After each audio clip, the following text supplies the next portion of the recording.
Hey guys, welcome back. Today we're going to talk about generational trauma, what it is. There is a conflict about generational trauma that represents the conflict going on in psychology/therapy right now. Hint, this conflict, each side is not as different as they think. They, of course, represent two sides of the same coin because they make the same air, just in two different ways. We'll talk about it, and then we're going to talk about the proper way to talk about generational trauma. You know, there's a million ways you can talk about generational trauma, but only one right way to do it. There's only one therapeutic way, not even proper therapy. I won't even call it that. It's just simply therapy. Everything else, I don't know what it is. It's not therapy, though. So first, what is generational trauma? I mean, look, it's very simple. It's just the idea. You know, this is what psychology does, is we just come up with new words to talk about the same thing. I could pretty much substitute emotion for generational trauma in this video, and it would still kind of make sense. But, you know, we just got to come up with new words, talk about the same thing, because we haven't gotten to the heart of the issue yet. So we got to keep talking around the issues. So we'll just keep coming up with new words that have lots of syllables. So generational trauma, it's just the idea that trauma from your parents or some traumatic event happened to your parents or one of your ancestors, and it wasn't dealt with properly. So now you have to deal with the strain from that issue, which of course happens all the time. Do you have to deal with emotional issues that you didn't cause, that are not your fault? Of course. Of course, that is the human condition. So your grandfather was an alcoholic, and your dad, you know, grew up in a household then where he couldn't get much help, where maybe there's a lot of chaos, where his survival strategy was to shrink down and tune out and not have his own emotions, not even have bodily feelings. He'd go for hours without having to go to the bathroom because he just, you know, tuned out of the fact that he even needs to go to the bathroom. And so now he goes on to create a family and has you. Now you are growing up in a household, the head of which is somebody who grew up in an alcoholic household. So there's just going to be lower emotional bandwidth, lower levels of emotional bandwidth, this feeling of repression, and it'll probably create a lot of stress and not a lot of open communication. And you may in fact need to turn to alcohol for some sort of relief, which is kind of my as an aside, that's my theory of why alcoholism skips a generation. I don't know if it's a genetic thing necessarily. It might be, but I think it's more. Your father's not going to be an alcoholic because he saw what alcohol did to his grandfather. So he thinks he's going to avoid that by not drinking. But he'll have a bunch of other issues, and then, you know, you didn't have direct access to alcoholism, so you may be more likely, of course, to turn to alcohol to release, for some kind of relief from the emotional strain, from the emotional suffocation that comes from growing up in a household with a dad who was just kind of tuned out. Right, so of course generational trauma happens. The question is how to deal with it. I would say there's 4 different ways to deal with it. 2 of those represent the main conflict in psychology today. So of course, you know, I have a 2x2 diagram here. Ooh, that was a straight line. Ooh, wow, I'm getting better at this whiteboard. Okay, now what are 2 ways that you can internalize? Yeah, we'll say, what are 2 ways you can internalize emotion? Well, one way is you can repress it, deal with it, you know, yourself. You can repress it, or you can express it, or just simply express it, feel the emotion. And over here, what are 2 ways that you can externalize it? You cannot externalize it at all. You can blame or indulge. You can blame or indulge the emotion, or you can take responsibility for it.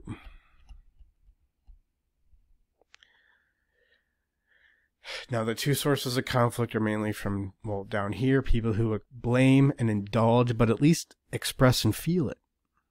And I would call these like the the whores.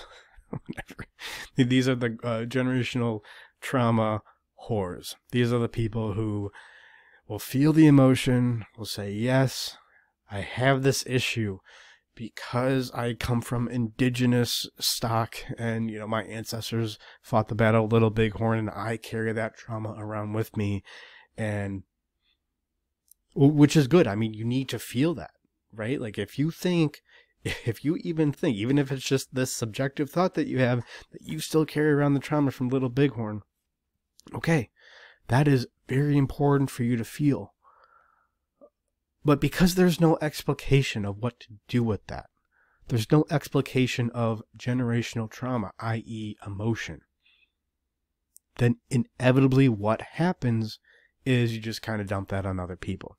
And even guys like Gabor Mate. So I would put Gabor Mate down here, at least when it comes to generational trauma. Now, he would never say it's right to blame and indulge these feelings of you know, things that happened to you before you were conscious or before you were born, that you know, that still affect you today. He would never say it's right to do it, but if there's no clear explication for how to properly manage this emotional stuff that you have, then you will inevitably just dump it on other people, and that's what he does. And of course, you know, I was critical of Gabor Mate. He came out with a book last year about something like generational trauma. I don't know. Doesn't matter. And I got a lot of pushback saying, oh, you know, Gabor Mate never says that you dump your emotions on other people and you blame your parents for your problems. Yeah, you know, everybody who I heard read that book and went through it, they were all people who had a lot of issues with their parents, and they were trying to come up with even more justifications, even more rationalizations to continue to blame their parents. Now, Gabor Mate may not say that, but you have to understand that if you don't explicate a clear process for expressing this emotional baggage, this generational trauma, you will inevitably blame other people and dump that on other people and be very needy and exhausting to be around. And you better be very ethnic. You better be from some unheard of indigenous tribe to people to suffer your complaining. And that's what happens. Right? Look, you can write a whole book about how it's important to have air conditioning, but if you don't explain how to fix air conditioners, or even how air conditioners work, what even is the concept of an air conditioner in the first place, if you don't explain that, you're just going to have a lot of people complaining about how they don't have air conditioning. It's like there's nothing wrong. I'm sure there's nothing technically wrong in what Gabor Mate says in that book, or what a lot of people say when they talk about generational trauma, but you need to offer an out. Otherwise, there's no solution. Okay, so that's one side of this debate. The indulgers. The feelers, which is good. They feel the emotion and they express it, which is good, but they also indulge it because they can't do anything productive with it. We'll talk about what the two productive things you can do with it. Okay, and then the other side, we have the crowd that intellectualizes generational trauma. I'll call these the prudes. And, you know, it's interesting. I'm using these, I'm using these names like whores and prudes, but I think you'll find that people who treat their sexuality in a certain way will fall under the category that you think they would fall under here with generational trauma. People who can, yes, feel their sexuality and express it, but they do so indiscriminately, tend to be whores, right? Now, of course, sexuality is good and you need to feel it and it's part of your life. And it's a great part of connecting with other people, but if you do it indiscriminately, or if you think, oh, it's no big deal, then you are what society would call a whore. And same thing with prude. I think I'm getting ahead of myself, but yeah, with generational trauma, at least, these are the people who will try to repress the fact that they have generational trauma. Of course you do. Everybody does to some degree.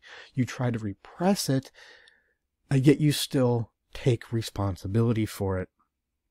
And so what happens here is you just kind of, rather than feel a relief from expressing your emotions, your generational trauma, which is what the whores and the Gabermates of the world do here, you get your relief from, I'll just say, this is me projecting, because this is a huge part of the relief I receive in my life, is self-righteousness.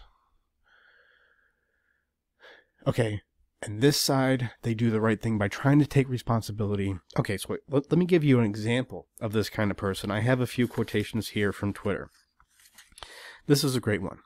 Most people complaining about childhood trauma or generational trauma, whatever. You use emotions, it doesn't matter.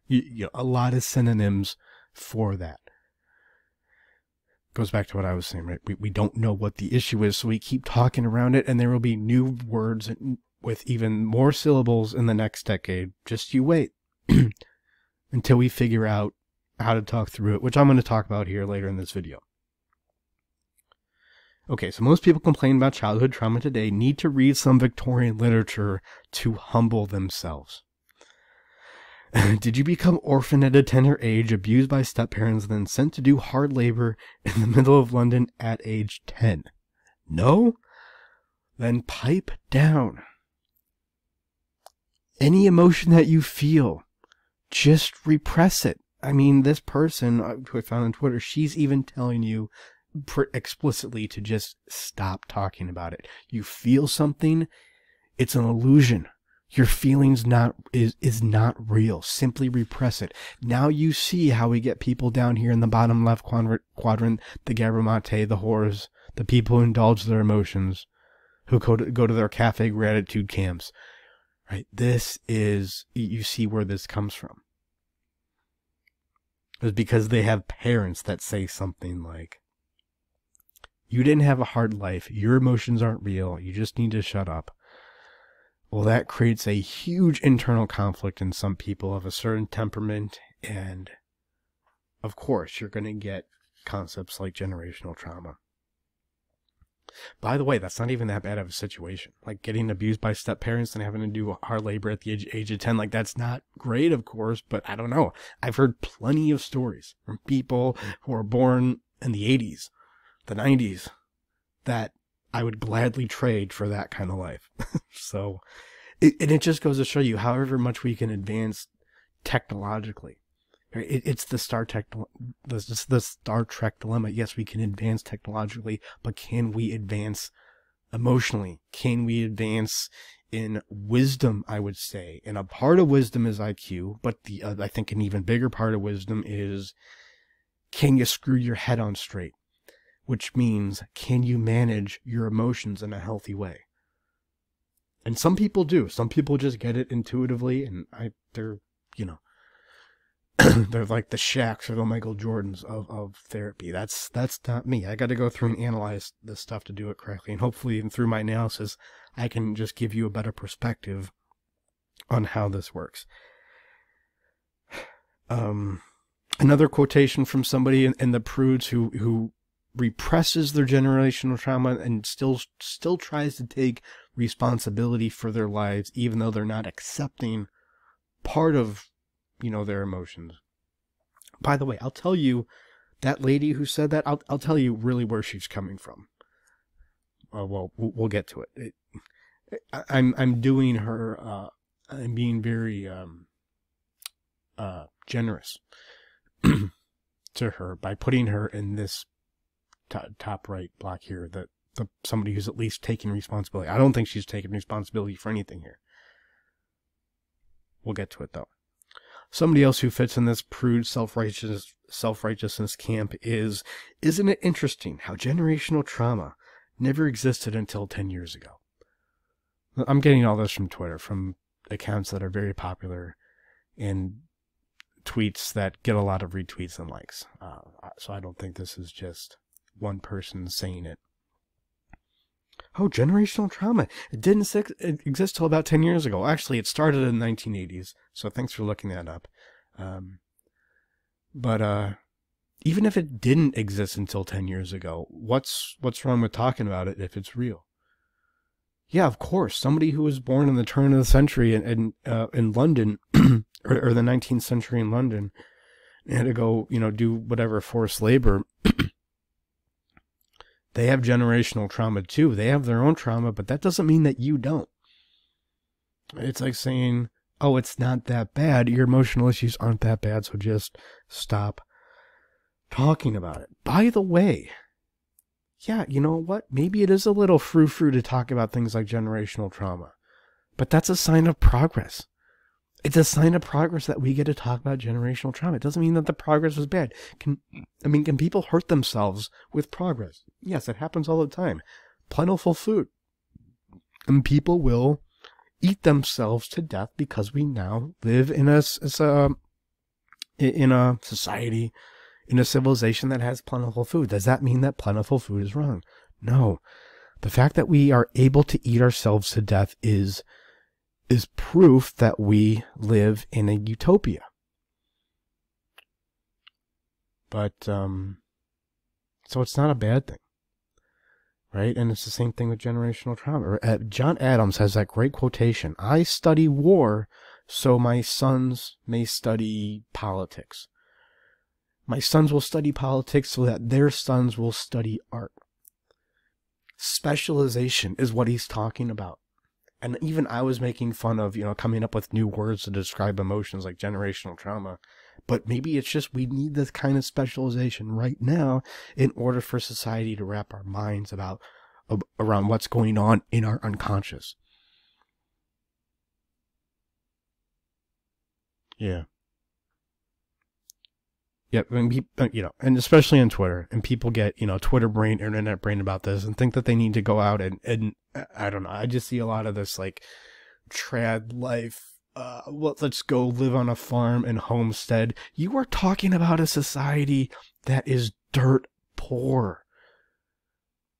That if somebody gets sick, they might die. That's the society you're talking about. Specialization is wealth. I mean, you sound like a Marxist at that point, because Marxist was against specialization, and you thought that any kind of specialization alienated you from your fellow man. Said by a guy who never specialized in anything. I mean, I make the decision to go to grad school to become a therapist, and the more, which is a specialization, and the more specialized, the more refined that becomes in my mind, the more connected I feel with everybody. It's just amazing how this works. It seems like specialization would disconnect you from other people when, if you really go through the process, or it's called finding a niche on Twitter. I don't know. If you go through the process of doing this, I mean, it's just like a profound spirituality connection that you feel with other people as you whittle down what you do to something very special, unique, and that pretty much nobody else on the planet can do. And yeah, I mean, the stuff that I'm talking about with you today, I mean, you're not going to be able to Google this stuff. I mean, hopefully in 10 years you'll be able to, but okay. And the other point I want to make about this conflict is the people over here, the Prudes, will say that the whores and the Gabramantes are needy, right? And you can even see it in this lady's tweet.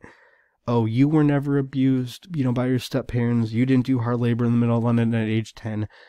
Just pipe down. Like, it's an imposition on the Prudes, on the self-righteous people, that the whores and the Gabramantes of the world exist. Oh, what an imposition. Oh, just shut up.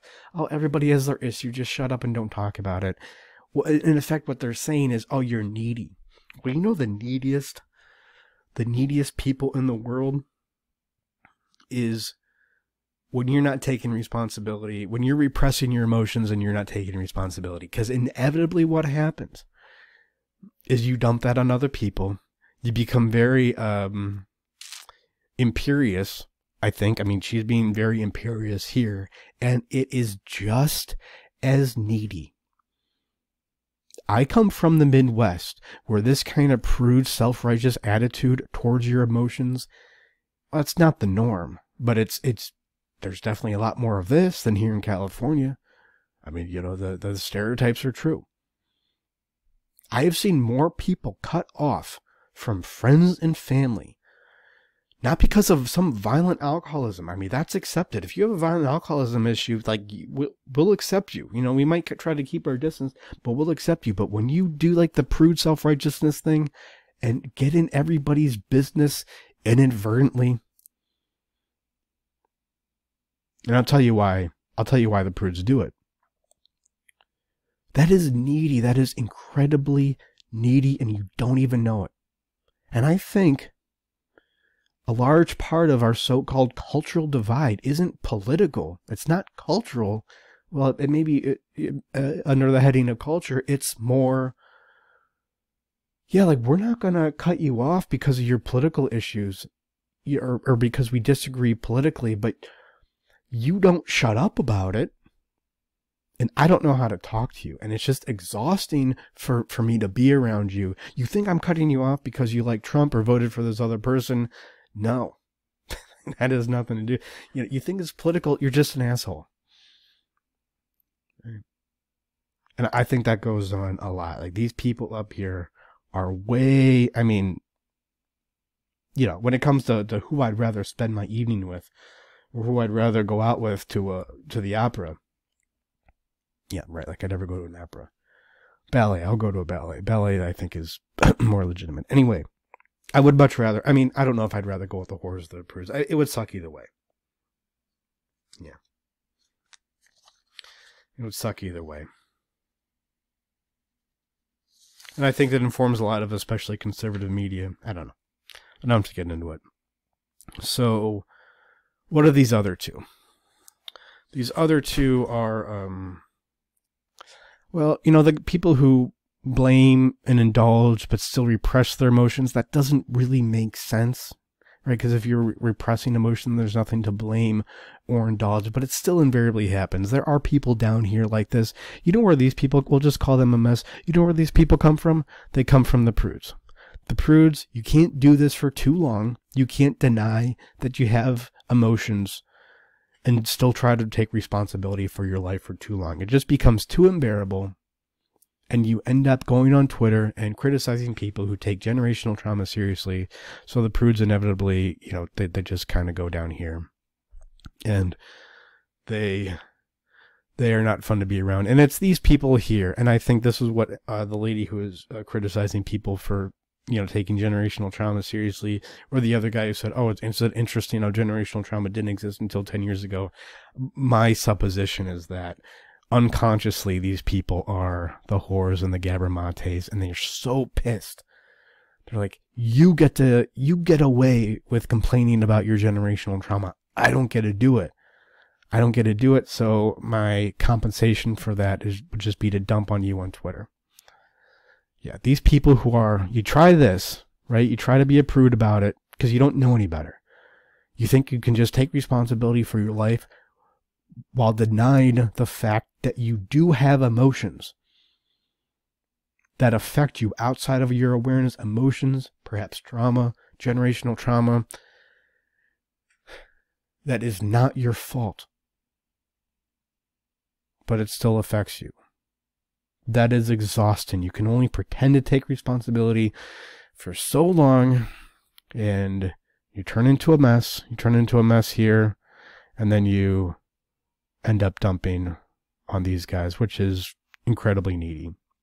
I mean, and the right way to deal with this is, of course, here, I'll just call this therapy. By the way, in therapy, up here, this is CBT. And down here, it's, I'll just say CRT informed. And you can see how these two just kind of feed off each other. I say more about this in my videos, Unconscious of a Conservative, and how CRT contributes, or how CBT contributes to CRT. I say that CRT, at least in part, is a reaction formation to the repression, to the inevitable repression in CBT. And I know, I've been through the CBT textbook, the Beck one, of course, like everybody else. I've read through it multiple times. Well, not the whole thing multiple times.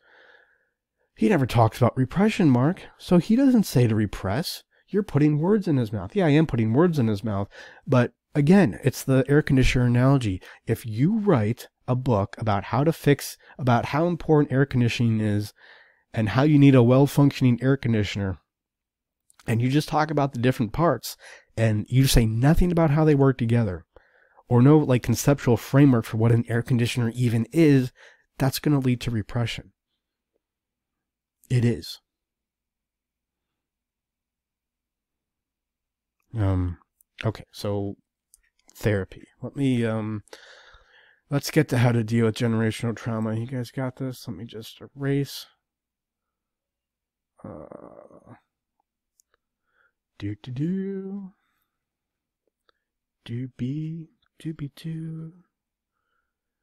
Yeah, Unconscious of a Conservative. I thought that was a good presentation. Kind of boring.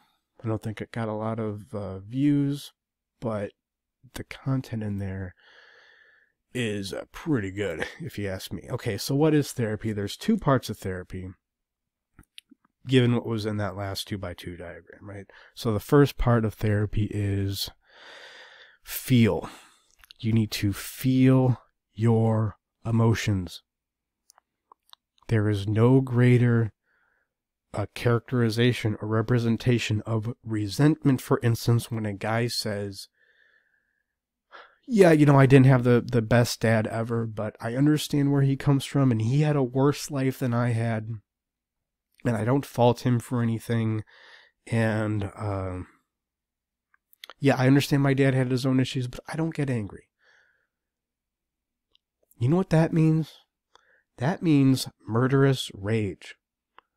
That is a guy who's going to have a lot of issues. Yes, I'm glad you can be logical about your dad and his issues that he had and how he was not the best father. I'm glad you can see it from a logical perspective. At the same time, you're not going to work through it until you actually feel the emotion. Until you feel it. And I think you'll work really hard and maybe even do a lot of stupid things in order to not feel that feeling. Hear me now, believe me later. And this is what the GT, the generational trauma, the horrors, the Gabramontes, this is what they understand. They understand and they get this. You're not going to simply get over it, right? Yeah, you need to process. And, simply feigning the correct response. Similar, like the guy who's minimizing, what his dad did to him. It's like, oh, in this situation, I got angry here, but I really just need to laugh it off. Yeah, eventually I want to get you to the place where you laugh it off, but you're not just going to train yourself to do that. You're not going to think your way to that, right? You're going to need to feel your way through whatever resentment that's there. And sometimes it feels like murderous rage, and that's okay. It doesn't mean that you're a bad person. I mean, if you need, yeah, I don't want to get into it. Okay, so the first thing you need to do is feel. The second thing you need to do is, of course, take responsibility. Not for the situation, right? If your ancestors were massacred at Little Bighorn, obviously you're not taking responsibility for that. But what about the emotion? What about the emotion that you have? You're not at fault. You're not at fault for the massacre at Little Bighorn, but it is your responsibility. If you get rear-ended in a car, if you get rear-ended in a car, sorry, I'm in 7th grade, and you get whiplash, and another guy drives away and you can't find him, is that your fault? No. Is that your responsibility? Well, it's no fun to say, but it's not his responsibility. Even if he came to your house and apologized later and, he got his insurance paid for the medical treatment, it's still, you need to want to be the one to go into rehab and fix your neck. It's no fun. It's just the way it is. And we all go through this dealing with just like this emotional weight that was here before we were born, and it's going to be here after we're born too. Yeah, right, you're going to deal with all of it and not give your kids any. Of course you will. but it's how can you deal with that content in the present. So how do we talk through emotions? Well, first, what even is an emotion? I guess just writing out feel and responsibility was superfluous. But what even is an emotion? It's incredibly important that we start there. If we want air conditioning, we got to ask, what even is an air conditioner? How does it work? I mean, sorry if these analogies seem stupid, but this is really going on in the field of therapy, and nobody's talking about it. This is a false dichotomy, by the way, that's not new. It goes back to before Plato. Back to when Heraclitus was arguing with Parmenides, and I don't know, you want to get crazy. I think it even goes back to civilizations. Maybe it wasn't a civilization. I think it even goes back to people, let's just say, that were around during the Ice Age. I think this goes back thousands, maybe even tens of thousands of years, this false dichotomy, and it's showing up in therapy right now, as I just showed in that 2x2 diagram. And we're not going to solve the Star Trek dilemma of, yes, we can grow technologically, but we need to also grow in wisdom. We cannot also grow in wisdom until we figure this out. Okay, so how do you talk through emotions? What even is a GDFing emotion? It's an ellipse. Right? Fundamentally, you have two emotional issues. You can read my book for a full explication of this. There's anxiety and there's anger. Hear me now, believe me later. We'll just look at anxiety now. It doesn't matter because they're both structured in the same way. So a situation, a loss, or a threat of a loss comes into your boundary, comes into your psychological self, and causes anxiety. Now, there's three things that we can do with anxiety. We can repress it. Okay, we can just ignore it. And this turns into OCD. Our way out of OCD is becoming aware of it once we feel, this is through journaling, asking why we feel it. Once we are able to feel the anxiety, we can still be destructive, which means you take your anxiety and you dump it on others. This is what the whores do. They complain. Helpless, being powerless, right? This is all unmanaged anxiety. The only right way, then you got to take responsibility for the emotion, not the situation, just the emotion to feel anxiety again, and then we're back up here. To face the anxiety head on, to confront it, and then you get confidence. We have two emotions. We have two emotions, and we have three ways to deal with each emotion. And this shows us exactly how to talk through them. The first step out here is, what's the situation that causes the anxiety? The second step is, how does the anxiety feel? Or how does the emotion feel? Don't just say anxiety. How does it feel? Dread. Maybe it feels like apathy, right? That's a great example of anxiety. And then we ask, what does this mean? What does this emotion mean? What does this feeling that I have, what does it mean to me? Not the external world. If you go to your local philosopher, then you can talk about the external world. In psychology, it's your relationship with yourself. What does this mean to me? Not my ex-girlfriend, me. Those where a lot of people, it's very easy to start externalizing as a distraction from your own issues. Now, what does it mean to me? How am I responsible for the feeling? And then, what could I possibly do? Based on 1 through 4, what could I possibly do? Or what could somebody possibly do in this situation? Okay. So how do you reconcile this? Well, let's have a conversation between the prudes and the whores. What would a prude say? What's the first step? I'm not going to write this all out, but what would the first step? What's the fact? What would that, the person who's saying, what did they say? Oh, you don't stop complaining about your childhood trauma. Read some Victorian literature. You're not doing hard labor in the middle of London in the 19th century. You know, you're not cleaning smokestacks. You're not a chimney sweep. You know, getting a black lung by the time you're 14. What's their situation? Well, there's people complaining about generational trauma. Okay, now what's the feeling? The feeling would probably be something like anxiety, you know, some kind of feeling, some kind of disease, maybe resentment, maybe anxiety about the direction, the prognosis for society. Like we're not going to make it if everybody's just sitting around complaining about generational trauma, which is true. If you're just complaining about generational trauma, that's not a drop in the bucket for wisdom to counterbalance to counterbalance the amount of technology that we have. That's true. What does it mean? What does it mean about me if I get anxious when other people complain about generational trauma? Well, it means you're a victim. You usually just think the first thing that pops into your head. Now, I don't know if you're thinking you're a victim, but based on the first two, based on what you just said, that means you are a victim to some degree. You are a victim.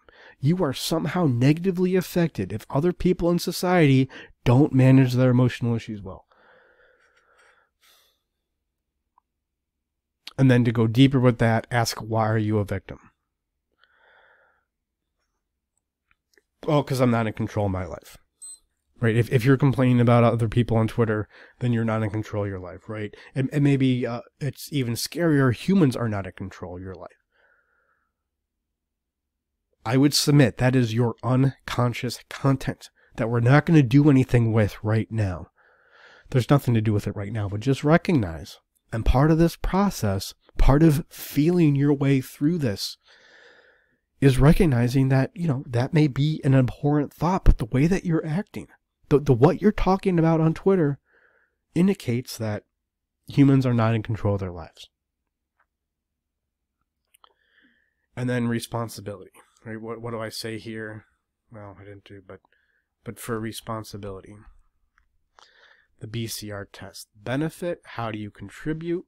And how do you relate with the other person in this conflict? How do you, the generational trauma prudes, how do you relate with the generational trauma whores? So the benefit is, well, you get to complain, which feels good. And maybe when you complain, you get attention. Maybe you can go to your neighbor and say, oh, can you believe all these people on Twitter complaining about generational trauma? And you live in the Midwest, maybe your neighbor has the same issues you do, and you just have this commiserating complaint. It's tension. It's a way to talk with people. It's a way to feel self-righteous and important. There's a bunch of potential benefits there. Is it useful? I mean, existentially, is it useful? No, of course not. But it can still feel really good, and it makes you, you know, feel like you can get a sick kind of pleasure from it. Of course, that's the secondary payoff. Now, how do you contribute to this issue? Right? This is where it gets a little bit more tricky. Well, I would submit that one way you contribute to this issue is now, because you're not managing your emotions well, you are contributing to your descendants. Yeah, you are affected by your ancestors' trauma. You are now contributing to your descendants' trauma. Of course, you would deny that you even have trauma, that it even exists, but that's what's going on. You are taking the emotional issues handed you from your ancestors, and you're just complaining about it and feeling self-righteous about it. Well, guess what? You're just going to pass that on, and you may add your own issue to that, to your ancestors. And this will keep happening until your ancestors just decide, I'm just not going to have a family. Because a family is mom or dad bitching about other people. and talking about how they're so much better than everybody else when they clearly have their own issues. Of course, your children see your own issues way more than you will. So I'm just not going to have a family. So that's how you contribute. You are contributing to the problem that you think is the problem that you're complaining about. That's the idea. And how do you relate? So this is a conflict with, between the Hordes and the Prudes. How do you relate with the whores?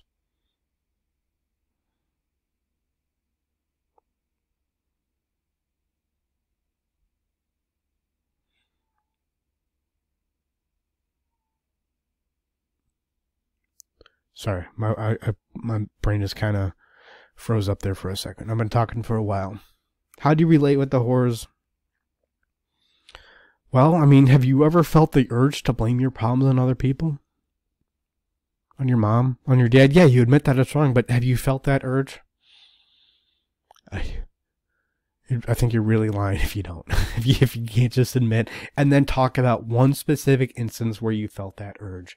Like maybe Thanksgiving or Christmas, something just happened. Where you felt victimized by your parents' issues. Okay, well now you know.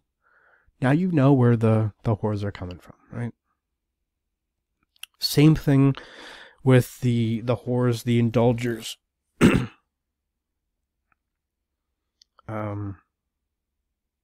Yeah, okay, so the situation is my family was persecuted, or my grandfather was an alcoholic, and now I'm dealing with this, and it's my dad's fault because he didn't manage the issue. Now I'm dealing with the same issue. There's going to be a lot of feelings of persecution, maybe a lot of resentment here. Or if, bet a little bighorn, and if you're come from indigenous stock, maybe the resentment is towards white people. Okay, so those are all valid feelings. Every feeling you have is valid.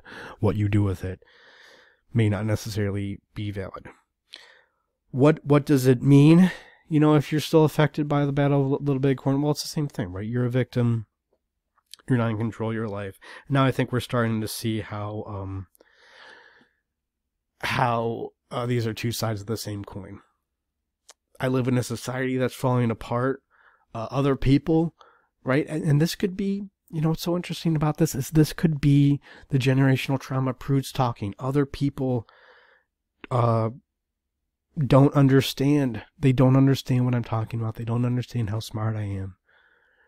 They don't understand to the extent to which the Battle of Little Bighorn affected my family. I keep talking about the Battle of Little Bighorn because I actually looked it up. The lady who invented the term generational trauma or transgenerational trauma, she was indigenous. Of course, she went to Columbia, and I guess in like one of her dissertations. Look, in light of Claudine Gay, there are probably a lot of plagiarisms in there. But whatever. According to her dissertation, I think it was like the Battle of Little Bighorn is one instance that affects her to this day. Which is true, by the way. Which is true. But of course, the question is, what are you going to do about it? There was an ice storm that broke the air conditioner. That's not your fault. I'm sorry. Yeah, that happens. It's not your fault. And in order to fix the air conditioner, by the way, you need motivation to do it. And you know what gives you motivation? Is emotions. That's where your motivation comes from. You got to feel your emotions in order to go out and do something about it. So the fact that you're feeling it is good. That's a sign of health. Anyway. So what's the benefit? Well, the self-righteousness, I think the same thing, like you are hurting your descendants by not managing the issue of Little Bighorn. You are again hurting your descendants. And then, of course, have you ever felt the urge? Have you ever felt the urge to shut down somebody else's emotions that you thought were ridiculous because you're not in their head? You thought their emotions were ridiculous, and rather than understand and connect, what you tried to do was to just shut them down and say, "Oh, that's ridiculous. That's wrong. You're so off base." Can you think of one freaking situation from your life where you did that probably at Thanksgiving or Christmas with your parents? Right. So that's how you do it. And, you know, as these two people, as these two archetypes talk to each other, you know, part of the resolution is seeing that, oh my God, we're saying the same thing. We have the same issues or we have the same information in us that, yeah, informs, that's what information does. It informs how these issues present just for whatever temperamentally different reason they're presenting in two different ways. You got into CRT, I got into CBT because we're both in denial about the same thing, which is emotions. We're just in denial of two different parts of emotions. Oh wait, maybe in order to talk through this, we need to break down emotions and say how they work. Not sometimes, but all the time. Guys, I mean, when I was in grad school, I mean, of all the stupid ideas that I was up against, I mean, what gave me cancer? Every time I was sitting, that's how it felt to me. That's my trauma. It felt like I got cancer whenever we would almost get close to putting our finger on the issue, which is emotions and what are they and how they work and how do we talk through them. And you know what people say? You know what the defense is whenever you get close to that issue? It's, well, emotions are complicated, or everybody's different. Yeah, emotions feel complicated when you don't understand them. And of course, everybody is different. Everybody has different experiences. But we're all iterations of the same thing. Thank you, Jung, and his idea on individuation. Anyway, look, generational trauma, it's a synonym. You could just take it as a synonym for emotions. So all the problems in therapy and psychology come out with generational trauma. And that's too bad, because now you have two sides of society, which in part forms our cultural divide. One of them denies they have emotions and supposedly takes responsibility. On the other side, that accepts they have emotions, and because they have emotions, the implication at least is they can't take responsibility for it. Well, this has gone on a lot longer than I thought it would have. You can listen to this in two parts. You can listen to this. It helps fall asleep. It can help you fall asleep. Actually, came across an ASMR history channel yesterday on YouTube, and I clicked on it to see what it was, and it's like, dude, I'm way more ASMR. You're trying to be ASMR. I like, just ASMR is in me. So anyways, I kind of shared with you the process and how I do therapy here. If you want to find out more, I do free consultations, joinanimus.com/schedule. How it works is we start talking about your life. I will get you to be honest about what's going on in your life for probably the first time. And as you are honest, as you talk through your situations, as you talk through emotions that you have, in a certain way, in this way that I laid out here, generally, but there's a little bit more to it, but whatever, this is mostly it. Patterns begin to emerge. You use similar words. You use sentences that have a similar structure. You use similar subjunctive clauses, as I say. That sounds ridiculous, but it's true. It's true. And then we start to put a pattern together. And then you realize, oh, wait a minute. I'm complaining on Twitter about people who take generational trauma seriously. That's not my problem. That is a symptom of my problem. That is a symptom of how I've been mismanaging emotions. Or I've been blaming all my emotional issues on white people, or the fact that, my ancestors died at Little Bighorn.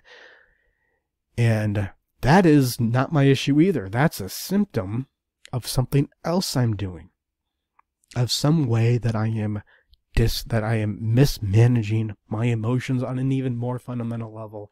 And what that is, it just becomes incredibly clear. And then once we have that, once we understand clearly the issue, right? Because you don't have relationship problems, you don't have money problems, you don't have family problems, You have psychological issues.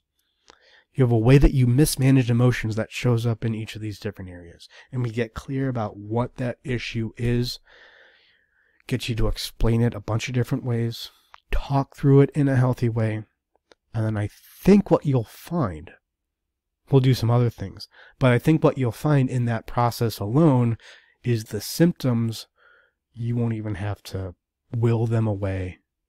You don't need to watch discipline, psych yourself up videos.